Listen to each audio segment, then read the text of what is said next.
now for better living. The frost has passed, and it's time to get our hands into the soil and into our yards and gardens. Now, while we would love to just plant, come on, admit it, we need to clean up those beds and do a nice spring cleanup. I recently visited Nora Murphy of NoraMurphyCountryHouse.com to get some tips on getting the yard ready. Take a look. Isn't it just gorgeous? This beautiful New England home belongs to Nora Murphy. It's her and her family's country house in Newtown. Part of what makes it so charming are the grounds and the gardens that surround the house. And part of what makes the grounds and the gardens so charming are the way they're maintained. Today, Nora is going to share with us some tips on cleaning out the beds, pruning the bushes, and mulching. We begin with the beds. Remove all the debris from last year's garden. I want to say this early in the season, I do a lot of cleaning. I do a lot of cleaning by hand because you don't want to disturb these new So not growth. so much a rake, but by hand you get by in hand, there. I really do. And dig out. And again, you don't have to get rid of all the leaves because it kind of is a self-mulch. Self-mulch, okay. Next, we're going to cut back any old growth and make room for the new. So what is that? This is, well, it's not gorgeous now, but it was gorgeous. And I also left it to show you how big it can get. Okay. This is a sweet autumn clematis. Okay.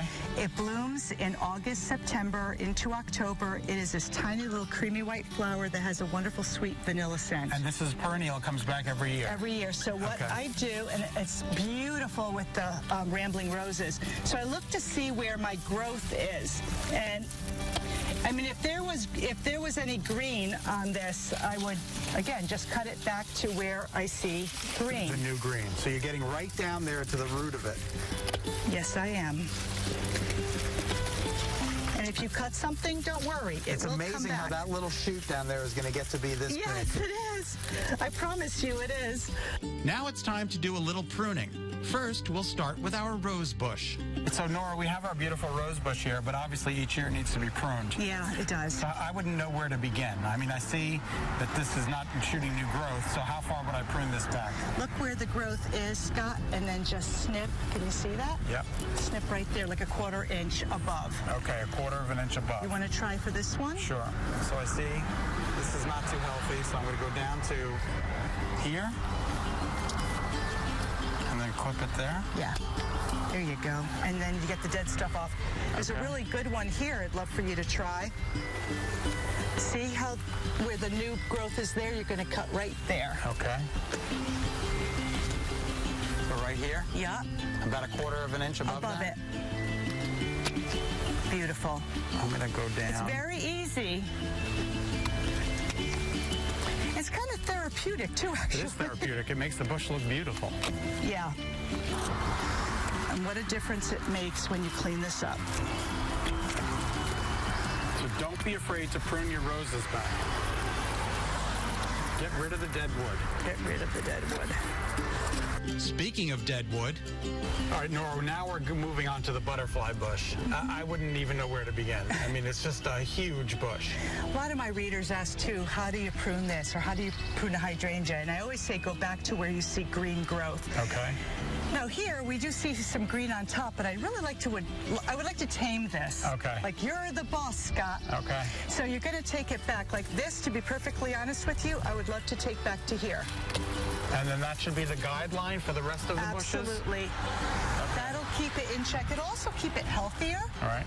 And so keep going, and you'll see here too, clip right to the joint, like a 1/4 inch from the joint, like we do for roses. Okay. And we just keep doing that. and keep doing that, and keep doing that. Remember, we're using that first branch we clipped as the guideline for pruning the rest of the bush. Like, you really can't prune it wrong. You really can't. In the end, the bush is smaller, but much better. So as you can see, we weren't afraid to prune, Nora. No, we weren't. And look how much better the bush looks. I mean, it looks a little skeletal, but believe me, this is going to be the best thing for it. What's next? Now that our beds are clean and our bushes are pruned, now we mulch. Now we mulch, we finish it off. Okay, so I'm going to follow your lead here. Let's start in the center of the butterfly go bush. right in there? Right in there, and just lightly. So you got to make it go far. And bring it to this side too, please, Scott. See, more dried stuff is coming off. Fabulous. fabulous. And then what I do is I just spread it with my hands. Okay. So it's nice and even. And what is the purpose of this mulching? Well, it keeps weeds down. Okay. It also Love that. It also helps nourish the plants, the roots, and it also keeps it from drying out so quickly. And you buy your mulch? I buy my mulch. You can buy it in bulk, or you can buy it in bags. And this is a natural pine mulch, which I really like. I like to use natural and organic whenever I can. Okay. I will do the whole bed in the mulch, and then it will look really pretty.